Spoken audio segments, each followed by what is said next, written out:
빗줄기가 도심을 집어삼키던 그날 저녁 370번 버스는 평소보다 더 숨막히게 붐볐다. 퇴근 시간의 지옥철, 출입문 앞에 몸을 반쯤 낀 채 간신히 올라탄 사람들의 얼굴엔 하루의 피로가 그대로 묻어 있었다. 창문에 부딪히는 빗소리, 뿌연 김이 서린 유리창, 그리고 사람들의 무거운 한숨. 모든 게 지쳐 보이는 평범한 저녁이었다. 그때였다. 운전 좀 똑바로 하세요. 이게 운전이에요. 버스 중간쯤에서 날카로운 목소리가 터져나왔다. 40대로 보이는 남성 승객이었다. 급정거에 몸이 앞으로 쏠리자 참았던 짜증을 한꺼번에 쏟아낸 것이었다. 순간 버스 안 공기가 얼어붙었다. 몇몇은 고개를 돌려 상황을 살폈고 어떤 이들은 애써 눈을 피했다. 모두가 알고 있었다. 이 상황이 어떻게 흘러갈지를. 보통은 이렇다. 기사가 마이크를 잡고 쏘아붙이거나 아니면 꼭 참고 운전대만 붙잡거나. 둘 중 하나다. 승객들은 숨을 죽이고 기다렸다. 누군가는 핸드폰 화면만 뚫어져라 쳐다봤고 누군가는 창밖만 바라봤다. 제발 더 이상 불 붙지 않기를, 그저 조용히 지나가기를 바라는 그런 시선들이었다. 그런데 기사님은 아무 말도 하지 않았다. 대신 천천히, 너무나 천천히 버스를 갓길에 세웠다. 급정거도 아니었다. 마치 무언가를 결심이라도 한 듯 조심스럽게 핸들을 꺾어 버스를 멈췄다. 사람들은 어리둥절했다. 대체 뭐 하려는 거지? 항의라도 하려는 건가? 아니면 승객을 내리라고 하려는 걸까? 기사님은 비상등을 켰다. 깜빡이는 주황빛이 빗줄기 사이로 번졌다. 그리고 자리에서 일어나더니 한마디 말도 없이 우산도 쓰지 않고 그대로 문을 열고 비 속으로 걸어나갔다. 버스 안은 완전히 정적에 잠겼다. 사람들은 창밖을 내다봤다. 기사님은 비를 온몸으로 맞으며 버스 옆구리를 따라 천천히 걸어갔다. 그러더니 버스 뒷바퀴 근처에서 몸을 낮췄다. 무릎까지 땅에 닿을 듯 허리를 숙이고 비에 흠뻑 젖은 아스팔트 위에서 무언가를 찾고 있었다. 몇 초가 지났을까? 기사님은 손에 무언가를 들고 천천히 일어섰다. 작고 낡은 어린이 운동화. 반짝 빨간색과 흰색이 섞인, 아마 초등학교 저학년쯤 신었을 법한 그 신발은 비에 젖어 더 낡아 보였다. 밑창은 닳아서 거의 구멍이 날 지경이었고 끈은 한쪽이 풀어진 채였다. 기사님은 그 신발을 두 손으로 조심스럽게 감싸쥐고 다시 버스로 올라왔다. 온몸에서 빗물이 뚝뚝 떨어졌지만 기사님은 신경도 쓰지 않았다. 기사님은 천천히 앞좌석 쪽으로 걸어갔다. 그곳엔 70대쯤 되어 보이는 할머니가 앉아 있었다. 할머니는 창밖만 멍하니 바라보고 있었다. 빗방울이 유리를 타고 흘러내리는 걸 그저 지켜보고만 있는 그 모습은 어딘가 텅 빈 듯했다. 마치 이 세상에 있으되 이 세상 사람이 아닌 것처럼. 기사님이 할머니 앞에 섰다. 할머니는 그제야 고개를 들었다. 그리고 기사님이 손에 든 운동화를 보는 순간 할머니의 눈이 흔들렸다. 미세하게 하지만 확실하게. 입술이 파르르 떨렸다. 손도 떨리기 시작했다. 핸드백을 쥐고 있던 주름진 손이 미친 듯이 흔들렸다. 이걸. 할머니의 목소리는 거의 숨처럼 작았다. 어떻게? 기사님은 아무 말 없이 할머니 옆자리에 앉았다. 그리고 비에 젖은 운동화를 조심스럽게, 마치 유리로 만든 보물이라도 다루듯 할머니 무릎 위에 올려놓았다. 할머니는 그 신발을 보며 입을 막았다.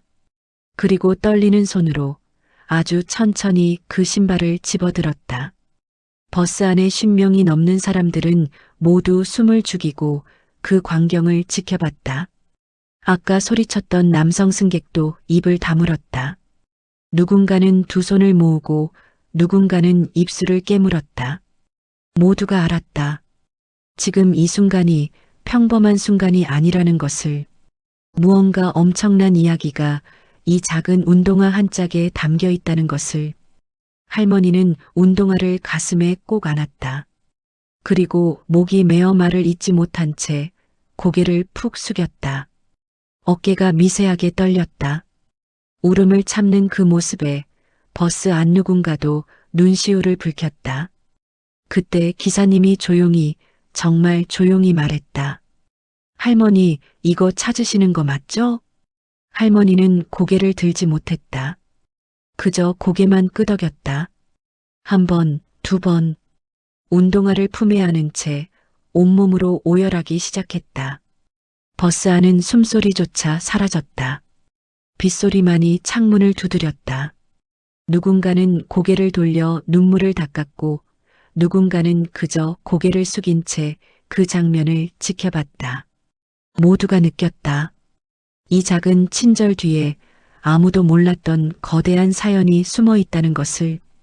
그리고 그 이야기는 이제 막 시작되려 하고 있다는 것을. 할머니는 한참 동안 운동화를 바라봤다. 마치 그 신발이 사라질까봐, 다시는 볼 수 없을까봐 두려운 듯 두 손으로 꽉 감싸쥐고 있었다. 손등의 핏줄이 도드라지게 튀어나올 만큼 힘을 주고 있었다. 할머니의 시선은 신발 위에 고정되어 있었지만 그 눈빛은 지금 이 버스 안이 아닌 어딘가 먼 곳, 아주 먼 과거를 향하고 있었다. 이걸 정말. 할머니의 목소리는 떨렸다. 말을 이어가려 했지만 목이 메어 더 이상 말이 나오지 않았다. 그저 신발을 쓰다듬고 또 쓰다듬을 뿐이었다. 낡아 빠진 그 빨간 운동화는 이미 색이 발해 있었고 흰색 부분은 누렇게 변해 있었다. 하지만 할머니에겐 그 어떤 보석보다 귀한 것이었다. 기사님은 여전히 할머니 옆에 앉아 있었다. 젖은 옷에서 물이 뚝뚝 떨어지고 있었지만 전혀 신경 쓰지 않았다. 그저 할머니를 바라보며 조용히 기다렸다. 무언가 말을 해야 한다는 걸 알고 있었지만 지금은 할머니에게 시간이 필요하다는 것도 알고 있었다. 버스 안 사람들도 마찬가지였다. 아무도 내리겠다고 하지 않았다. 다음 정류장을 지나쳤는데도 예정된 하차 시간이 지났는데도 누구 하나 배를 누르지 않았다. 모두가 이 순간을 지켜보고 있었다. 이 순간이 얼마나 소중한지, 얼마나 깨지기 쉬운지 본능적으로 알고 있었기 때문이었다. 할머니는 눈물을 훔치며 천천히 고개를 들었다.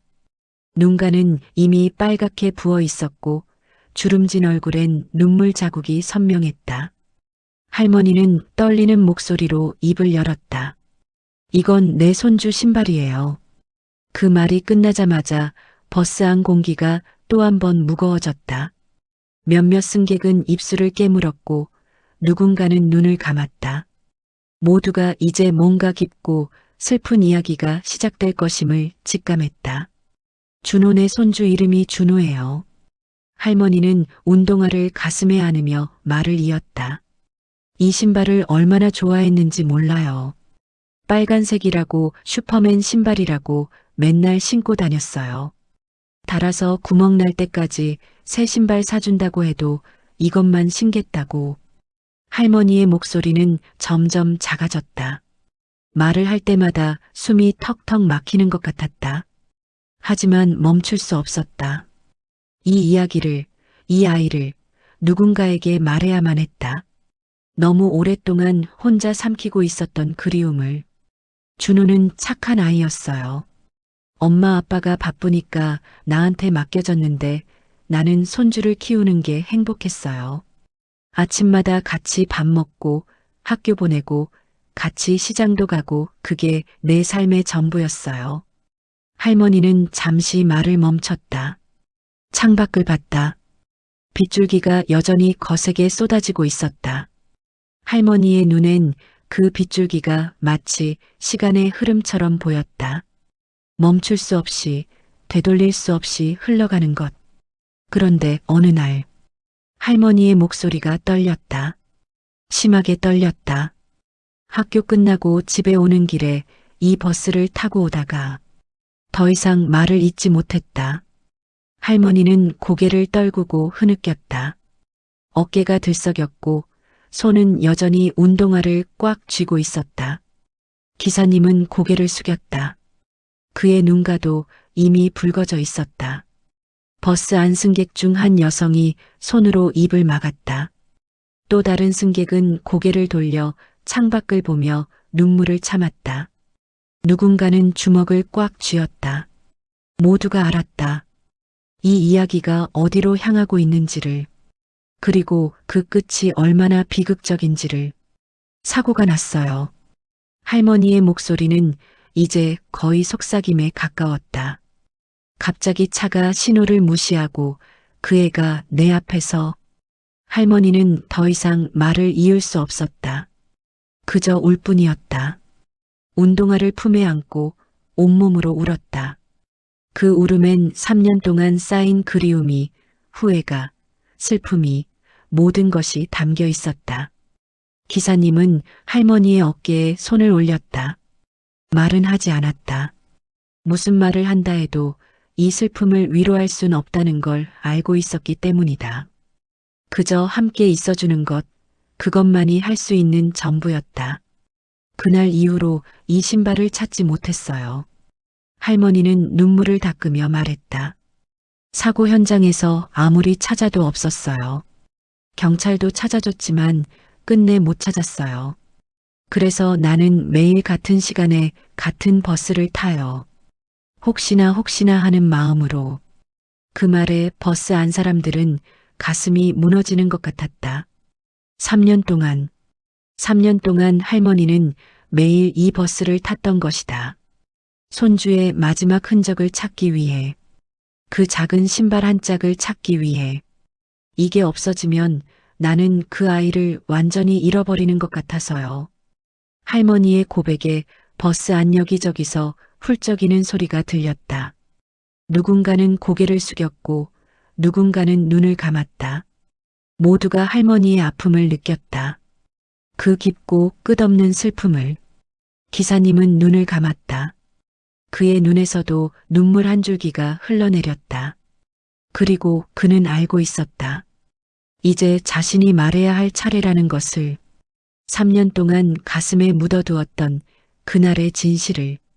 할머니는 운동화를 무릎 위에 올려놓고 한참을 그저 바라만 봤다. 작은 신발. 어린아이의 발에나 맞을 법한 그 작은 신발이 할머니에게는 세상 전부였다. 손가락으로 천천히 신발끈을 쓰다듬었다. 달아빠진 밑창을 어루만졌다. 옆면에 매직으로 삐뚤빠뚤 쓰인 준호라는 이름을 쓰다듬었다. 이 글씨 내가 써줬어요. 할머니는 그 글씨를 손끝으로 따라가며 말했다. 학교에서 신발이 자꾸 바뀐다고 그래서 이름을 써줬죠. 준호가 그때 얼마나 좋아했는지 할머니가 써준 거니까 절대 안 잃어버릴 거예요 라고. 할머니의 목소리는 떨렸지만 그 말 속엔 따뜻함도 담겨 있었다. 그리움과 사랑이 뒤섞인 그런 목소리였다. 버스 안은 여전히 조용했다. 밖에선 비가 쏟아지고 있었지만 안에선 시간이 멈춘 것 같았다. 모두가 할머니의 이야기에 빠져들었다. 누군가의 할머니, 누군가의 어머니, 누군가의 가족이었을 이 노인이 겪은 비극에 모두가 마음을 나누고 있었다. 준호는 정말 착한 아이였어요. 할머니는 눈을 감으며 말을 이었다. 아침마다 일어나면 제일 먼저 나한테 와서 할머니 안녕히 주무셨어요? 라고 물어봤어요. 밥 먹을 때도 내가 먼저 먹으라고 했고 심부름도 잘했고 동네 어른들 만나면 꼭 인사했고. 할머니의 얼굴에 잠깐 미소가 스쳤다. 슬픔 속에서도 그 아이를 떠올리면 자연스럽게 나오는 미소였다. 학교 끝나면 항상 나를 찾았어요. 엄마 아빠보다 나를 더 찾았어요. 할머니 보고 싶었어요 라고 그리고 꼭 안겼어요. 그 작은 몸으로 나를 꼭 안아주곤 했어요. 버스 안승객 중 한 젊은 여성이 눈물을 닦았다. 그녀에게도 어린 아들이 있었다. 할머니의 이야기가 남의 일 같지 않았다. 그날도 그랬어요. 할머니의 목소리가 다시 떨렸다. 학교 끝나고 이 버스를 타고 집에 오는 길이었어요. 준호가 창밖을 보면서 할머니, 비 온대요. 우산 가져오셨어요? 라고 물었어요. 나는 안 가져왔다고 했죠. 그랬더니 그 애가 괜찮아요. 제가 할머니 가방 들어드릴게요. 할머니는 빨리 뛰세요라고. 할머니는 말을 멈췄다. 그날의 기억이 너무나 선명했다. 너무나 생생했다. 마치 어제 일인 것처럼. 버스에서 내려서 횡단보도를 건너는데 할머니의 손이 떨렸다. 갑자기 차가 빨간불인데도 그냥 더 이상 말할 수 없었다. 할머니는 두 손으로 얼굴을 감쌌다. 온몸이 떨렸다. 그 순간의 충격이, 공포가, 절망이 다시 밀려왔다. 기사님은 할머니의 어깨를 잡았다. 그도 눈을 감았다. 그날의 기억이 떠올랐다. 자신도 평생 잊을 수 없는 그날의 기억이. 그 후로 모든 게 멈췄어요. 할머니는 얼굴에서 손을 떼며 말했다. 시간이 그날에서 멈춰버렸어요. 3년이 지났지만 나는 여전히 그날을 살고 있어요. 매일 그 순간을 되돌리려고, 다시 살아보려고. 할머니는 운동화를 다시 안았다. 이 신발이라도 있으면 그 애가 정말 있었다는 걸, 내가 미친 게 아니라는 걸 증명할 수 있을 것 같았어요. 그래서 매일 같은 버스를 같은 시간에. 버스 안 사람들은 숨조차 쉬기 힘들었다. 할머니의 고통이 너무나 생생하게 전해졌다. 3년 동안 같은 버스를 탄 할머니. 손주의 흔적을 찾기 위해. 그 작은 위안을 얻기 위해. 사람들은 잊으라고 해요. 이제 그만 놓아주라고 해요. 근데 할머니는 고개를 저었다. 어떻게 잊어요? 어떻게 놓아줘요? 그 애는 내 전부였는데. 그 절규에 버스 안 여러 사람이 눈물을 흘렸다. 한 중년 남성은 고개를 돌려 창밖을 보며 눈가를 훔쳤다. 앞자리의 한 여대생은 두 손으로 얼굴을 가리고 흐느꼈다. 기사님은 깊은 숨을 들이쉬었다. 그리고 마침내 3년 동안 가슴에 묻어두었던 말을 꺼낼 준비를 했다. 떨리는 목소리로, 하지만 분명하게. 할머니. 기사님이 입을 열었다. 사실 저도 그날 버스 안의 모든 시선이 기사님에게 쏠렸다. 할머니도 고개를 들어 기사님을 바라봤다. 그의 눈엔 눈물이 고여 있었다. 저도 그날 그 현장에 있었습니다. 순간 버스 안 공기가 얼어붙었다. 할머니의 눈이 커졌다. 믿을 수 없다는 표정이었다. 입술이 파르르 떨렸지만 말이 나오지 않았다. 그저 기사님을 바라볼 뿐이었다. 버스 안의 모든 승객도 마찬가지였다. 모두가 숨을 죽이고 기사님을 바라봤다. 기사님은 두 손을 꽉 쥐었다. 손등에 핏줄이 튀어나왔다. 3년 동안 참아왔던 고백. 3년 동안 가슴에 묻어두었던 진실. 이제 더 이상 숨길 수 없었다. 숨겨서도 안 됐다. 그날 제가 이 버스를 운전하고 있었습니다. 그 말에 버스 안이 다시 한번 정적에 잠겼다.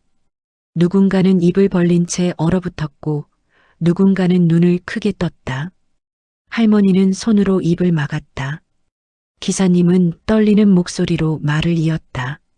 그날 저는 이 370번 버스를 운전하고 있었어요. 오후 4시 20분 배차였죠. 비가 오기 시작했고 승객이 많았어요. 할머니와 준호도 그 버스에 타고 계셨어요. 기사님은 눈을 감았다. 그날의 기억이 생생하게 떠올랐다. 백미러로 봤어요. 할머니가 준호 손을 잡고 계신 걸. 준호가 창밖을 보면서 신나게 떠드는 것도, 할머니가 그 모습을 흐뭇하게 바라보시는 것도 다 봤어요. 할머니는 떨리는 손으로 가슴을 쥐었다. 그날의 기억이 그녀에게도 되살아났다. 마지막으로 손주와 함께했던 그 시간들이. 정류장에 도착했을 때 기사님의 목소리가 갈라졌다. 할머니와 준호가 내리셨어요. 준호가 할머니 가방을 들어드리고 두 분이 횡단보도로 가시는 걸 백미러로 봤어요. 그때까지만 해도 기사님은 말을 잇지 못했다. 주먹을 쥔 손이 떨렸다. 신호가 바뀌어서 저는 출발했어요. 그런데 갑자기 뒤에서 굉음이 들렸어요. 급브레이크 소리, 비명소리. 저는 본능적으로 버스를 세웠어요. 그리고 뛰어내렸죠. 버스 안 승객들은 숨도 쉬지 못하고 기사님의 고백을 들었다. 횡단보도에 사람들이 모여 있었어요. 저는 그쪽으로 뛰어갔어요. 그리고 봤습니다. 기사님은 떨리는 손으로 얼굴을 감쌌다. 준호가 쓰러져 있었어요. 할머니가 그 아이를 안고 울부짖고 계셨고 주변은 아수라장이었어요. 할머니는 고개를 떨구고 흐느꼈다. 그날의 악몽이 다시 생생하게 되살아났다. 저는 그 자리에 얼어붙었어요. 기사님의 목소리는 이제 거의 속삭임이었다. 제가 조금만 더 일찍 출발했다면, 제가 조금만 더 천천히 운전했다면 그 아이들이 횡단보도를 이미 건넜을 수도 있었어요. 아니면 조금 늦게 건넜을 수도 있고. 아니에요. 할머니가 고개를 저으며 말했다. 기사님 잘못이 아니에요. 신호를 무시한 차가, 그 운전자가. 하지만 저는. 기사님은 고개를 숙였다. 저는 매일 그 생각을 해요. 만약 제가 달랐더라면. 기사님의 어깨가 떨렸다. 3년 동안 혼자 짊어진 죄책감이 터져나왔다. 그날 이후로 저는 한동안 운전을 못했어요. 핸들을 잡으면 그날이 떠올라서 횡단보도를 지날 때마다 그 아이가 보여서. 버스 안 여기저기서 훌쩍이는 소리가 들렸다. 한 승객은 고개를 숙이고 눈물을 닦았고 다른 승객은 창밖을 보며 눈을 감았다. 몇 달이 지나고 저는 다시 이 노선을 운전하기 시작했어요. 왜냐하면 기사님은 할머니를 바라봤다. 할머니를 봤기 때문이에요. 매일 같은 시간, 같은 버스를 타시는 할머니를. 처음엔 왜 매일 타시는지 몰랐어요. 그런데 시간이 지나면서 알게 됐어요. 할머니가 무엇을 찾고 계신지를. 할머니는 고개를 들어 기사님을 바라봤다. 눈물로 범벅이 된 얼굴이었지만 그 눈빛엔 놀라움이 담겨 있었다. 그래서 저도 찾기 시작했어요. 기사님의 고백에 버스 안 사람들이 숨을 죽였다. 매일 운행이 끝나면 버스를 점검하면서 찾았어요. 좌석 밑도, 짐칸도, 구석구석 혹시나 하는 마음으로. 그런데 없었어요. 아무리 찾아도. 기사님은 창밖을 봤다. 그러다가 오늘 버스를 차고에 넣기 전에 마지막으로 점검하는데 뒷바퀴 옆 틈새에 이 신발이 끼어 있었어요. 3년 동안 거기 있었던 거예요. 할머니는 운동화를 내려다봤다. 3년 동안 버스 바퀴 틈에 끼어 있던 그 작은 신발. 비바람에 낡고 더러워졌지만 그래도 남아있던 그 신발. 그걸 보는 순간 저는 알았어요. 오늘 할머니께 꼭 전해드려야 한다는 걸. 그래서 이 버스를 몰고 나온 거예요. 제 배차 시간도 아닌데. 기사님은 떨리는 목소리로 말했다. 할머니 정말 죄송합니다. 3년이나 걸렸어요. 진작 찾아드렸어야 했는데. 할머니는 고개를 저었다. 눈물을 흘리면서도 고개를 저었다. 아니에요. 찾아주셔서 정말 고마워요. 두 사람은 서로를 바라보며 울었다. 3년 동안 각자의 방식으로 아파했던 두 사람. 한 사람은 잃어버린 손주를 그리워하며, 한 사람은 자책하며, 그들의 눈물이 비로소 만났다. 버스 앞 모든 사람이 울고 있었다. 어떤 이는 소리내어 울었고 어떤 이는 조용히 눈물을 흘렸다. 이 순간의 무게를, 이 만남의 의미를 모두가 가슴으로 느끼고 있었다. 기사님은 한참을 고개를 숙이고 있다가 천천히 고개를 들었다. 그의 눈은 붉게 충혈되어 있었고 뺨엔 눈물 자국이 선명했다. 하지만 그는 더 이상 숨기지 않았다. 3년 동안 가슴 깊이 묻어두었던 그 마지막 순간의 기억을. 할머니. 기사님의 목소리는 떨렸지만 분명했다. 사실 제가 그날 준호를 마지막으로 본 사람 중 하나예요. 할머니의 눈이 흔들렸다. 손이 떨렸다. 무슨 말을 들을지 알 것 같으면서도 동시에 두려웠다. 구급차가 오기 전에 저는 준호 곁에 있었어요. 기사님은 눈을 감았다. 그날의 장면이 너무나 선명하게 떠올랐다. 할머니는 그때 너무 놀라셔서 정신을 잃으셨어요. 쓰러지셨죠. 주변 사람들이 할머니를 부축하고 있었고 저는 준호 곁에 무릎을 꿇고 있었어요.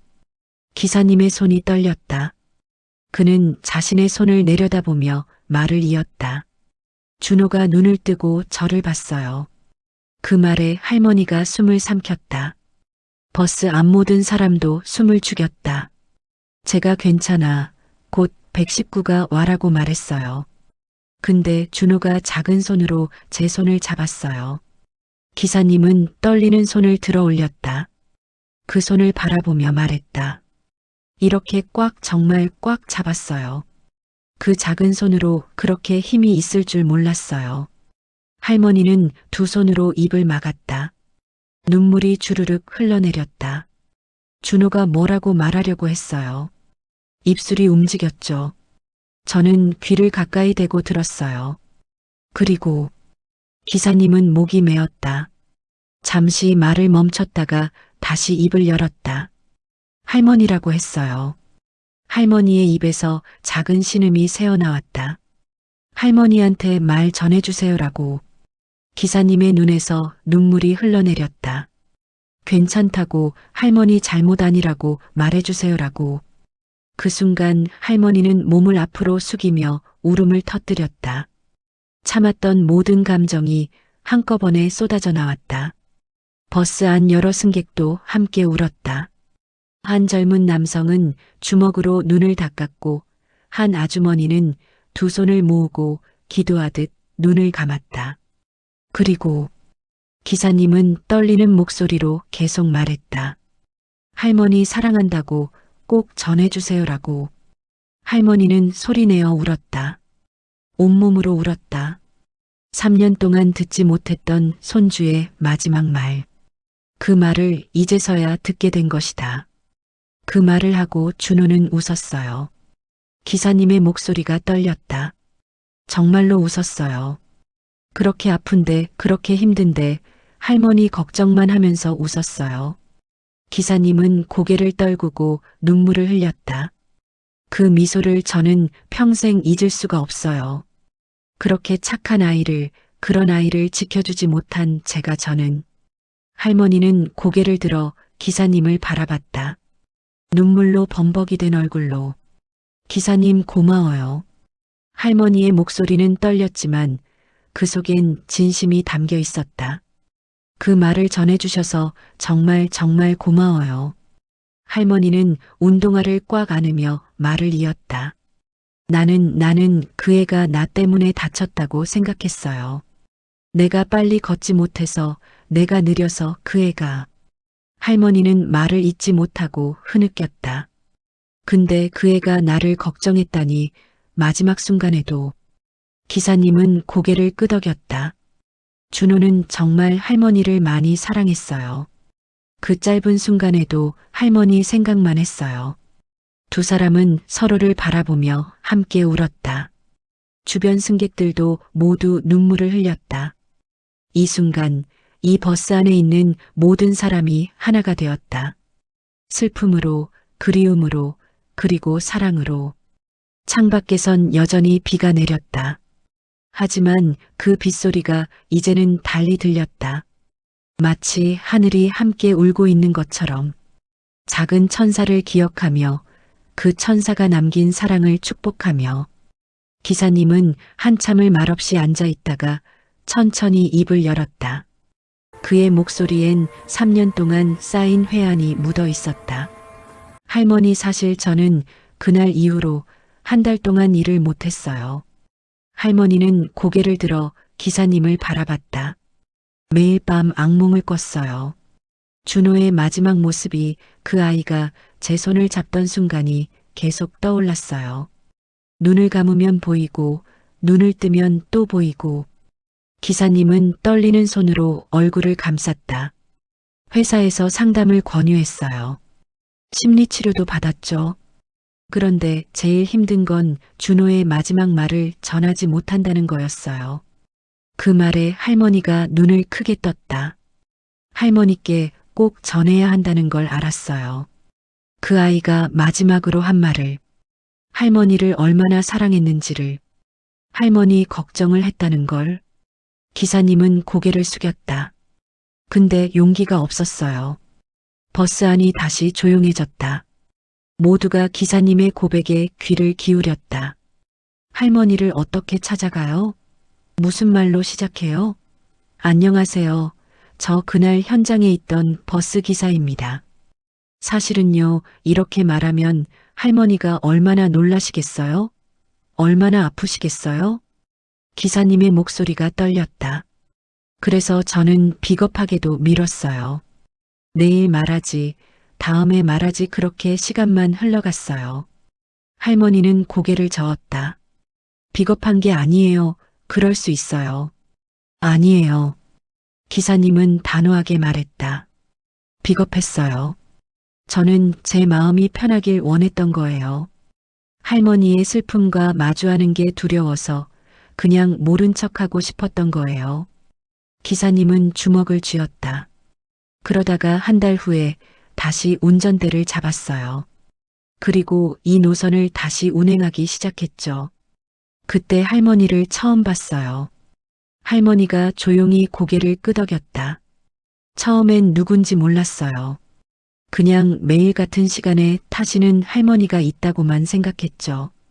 그런데 일주일이 지나고 한 달이 지나도 계속 같은 시간, 같은 자리에 앉으시는 거예요. 기사님은 할머니를 바라봤다. 그때 알았어요. 이분이 준호의 할머니라는 걸. 그리고 무엇을 찾고 계신지도. 할머니는 눈물을 닦으며 고개를 끄덕였다. 저도 기사님을 봤어요. 몇 달 전부터 이분이 그날 현장에 계셨던 기사님이라는 걸 어렴풋이 알았어요. 이번엔 기사님이 놀란 표정을 지었다. 알고 계셨어요? 얼굴이 익숙했어요. 할머니는 조용히 말했다. 그날 혼란스러웠지만 누군가 제 옆에서 준호를 돌봐주던 모습이 희미하게 기억났어요. 그리고 몇 달 전부터 기사님 얼굴을 보니까 그때 그분이라는 생각이 들었어요. 두 사람은 서로를 바라봤다. 3년 동안 같은 공간에 있었지만 진실을 나누지 못했던 두 사람. 그런데 왜 말씀을 안 하셨어요? 기사님이 물었다. 기사님도 힘드실 거라고 생각했어요. 할머니는 조용히 말했다. 그 현장에 있던 모든 사람이 힘들었을 거예요. 저만 힘든 게 아니죠. 기사님도 얼마나 마음이 아프셨겠어요.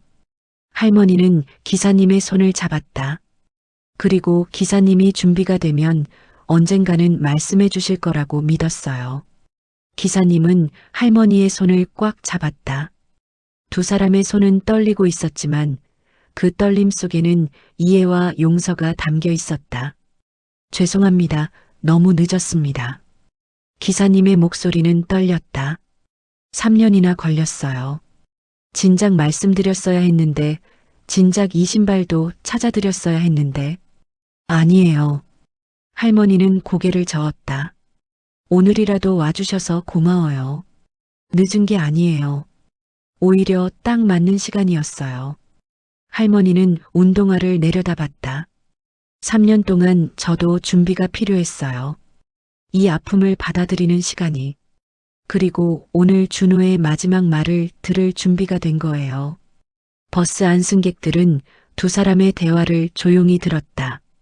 누군가는 고개를 끄덕이며 눈물을 닦았고 누군가는 입술을 깨물며 눈을 감았다. 모두가 느꼈다. 이 만남이 우연이 아니라는 것을, 이 순간이 두 사람 모두에게 필요한 시간이었다는 것을. 할머니, 기사님은 떨리는 목소리로 말했다. 준호는 정말 착한 아이였어요. 마지막 순간까지 할머니를 생각했어요.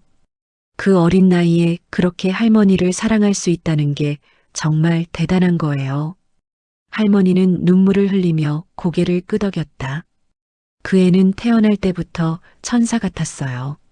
누구에게나 친절했고 착했고 나를 정말 많이 사랑해줬어요. 그 사랑이 지금도 여기 있어요. 기사님은 할머니가 안고 있는 운동화를 가리키며 말했다.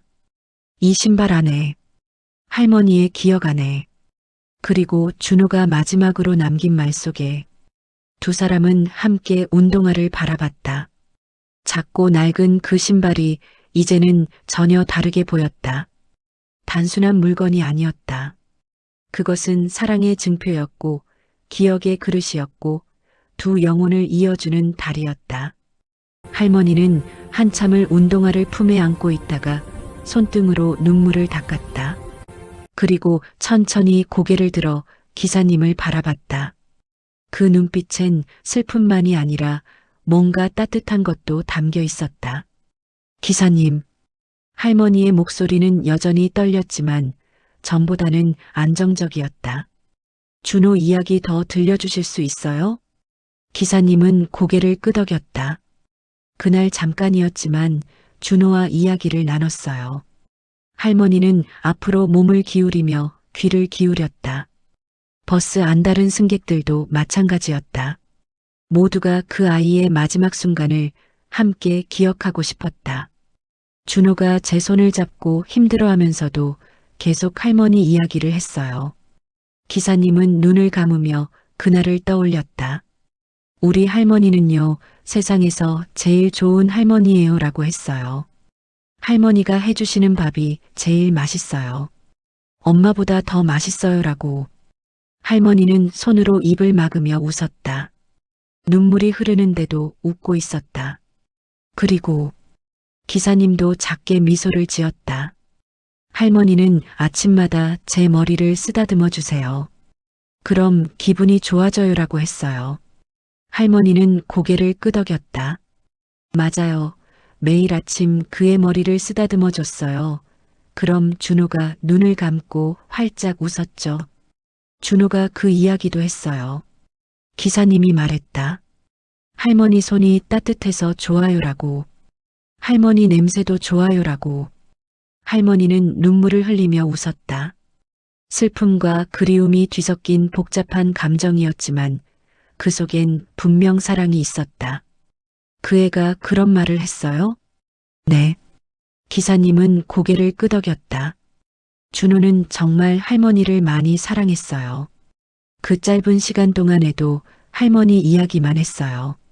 할머니가 얼마나 좋으신지, 할머니랑 있으면 얼마나 행복한지. 기사님은 잠시 말을 멈췄다가 조용히 말했다. 그리고 마지막으로 할머니는 절대 슬퍼하시면 안 돼요라고 했어요. 할머니의 눈이 커졌다. 할머니가 우시면 제가 슬퍼요. 할머니는 항상 웃으셔야 해요라고. 할머니는 두 손으로 얼굴을 가리고 흐느꼈다. 그 말까지 했어요? 네. 기사님의 목소리도 떨렸다. 준호는 마지막 순간까지도 할머니가 슬퍼하실까봐 걱정했어요. 할머니가 자책하실까봐. 할머니는 고개를 들어 하늘을 바라봤다. 버스 천장을 통해 보이지 않는 하늘을. 준호야 미안해. 할머니가 너무 슬퍼했어. 할머니의 목소리는 떨렸지만 그 속엔 뭔가 다짐하는 것 같은 힘도 있었다. 근데 이제는 웃을게. 너 생각하면서 웃을게. 기사님은 할머니의 어깨에 손을 올렸다. 준호가 그걸 원했을 거예요. 할머니가 행복하시길. 할머니는 운동화를 다시 가슴에 안으며 고개를 끄덕였다. 그래, 그래야지. 준호가 원하는 게 그거니까. 버스 안 승객들도 조용히 고개를 끄덕였다. 누군가는 눈물을 닦으며 미소를 지었고 누군가는 두 손을 모으고 기도했다. 할머니, 기사님이 조용히 말했다. 저도 약속 하나 할게요. 할머니가 고개를 들어 기사님을 바라봤다. 앞으로도 계속 이 노선을 운행할게요. 그리고 할머니가 이 버스를 타실 때마다 준호를 기억할게요. 그 밝았던 아이를, 할머니를 그렇게 사랑했던 아이를. 할머니는 기사님의 손을 잡았다. 고마워요. 정말 고마워요. 그리고 할머니. 기사님은 할머니의 눈을 바라보며 말했다. 준호는 할머니가 행복하시길 원했어요. 그러니까 이제는 조금씩 앞으로 나아가셔도 돼요.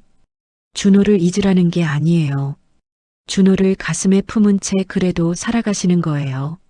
할머니는 한참을 아무 말 없이 기사님을 바라보다가 천천히 고개를 끄덕였다.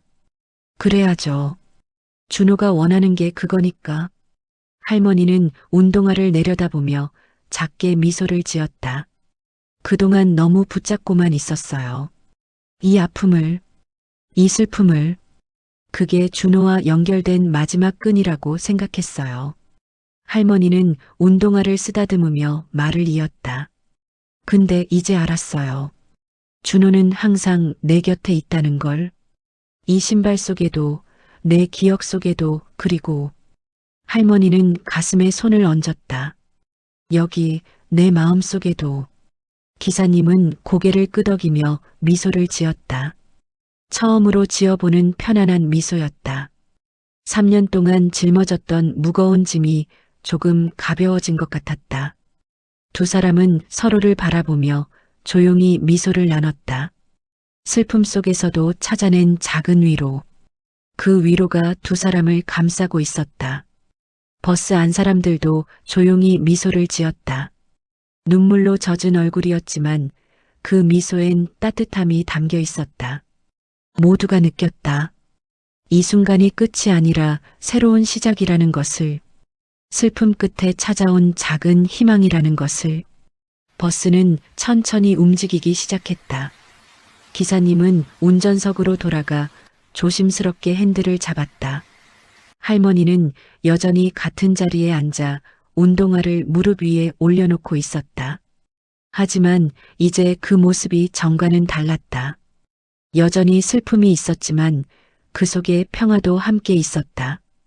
빗줄기는 조금씩 약해지고 있었다. 창문을 타고 흐르는 빗방울이 점점 느려졌다. 마치 하늘도 함께 울다가 이제 진정하는 것 같았다. 버스 안 승객들은 여전히 조용했다.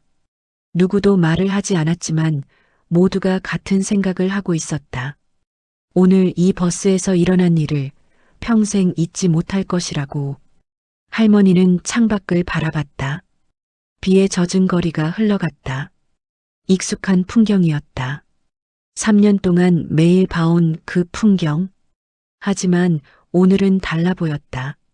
조금 더 밝아 보였다. 조금 더 따뜻해 보였다. 할머니는 운동화를 쓰다듬었다. 3년 만에 찾은 이 작은 신발. 손주의 마지막 흔적. 하지만 이제는 알았다.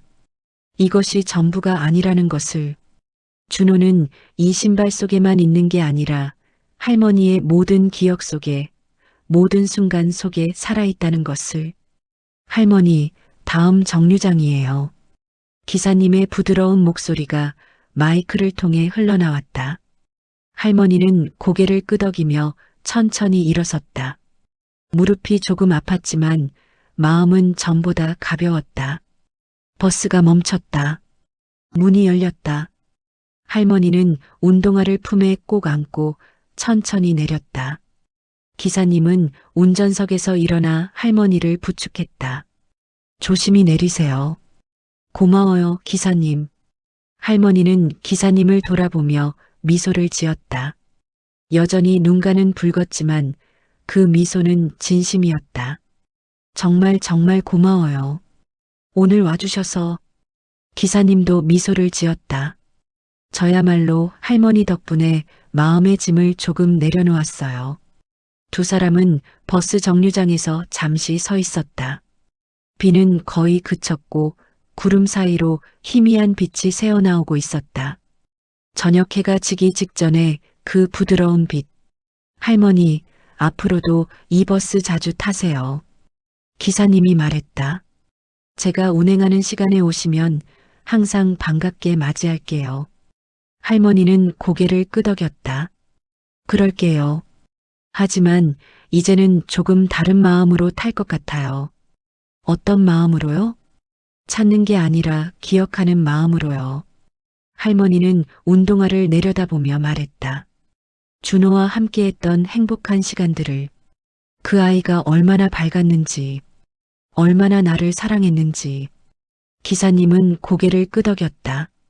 그게 맞는 것 같아요. 할머니는 천천히 걸음을 옮겼다. 정류장 불빛 아래로 들어섰다.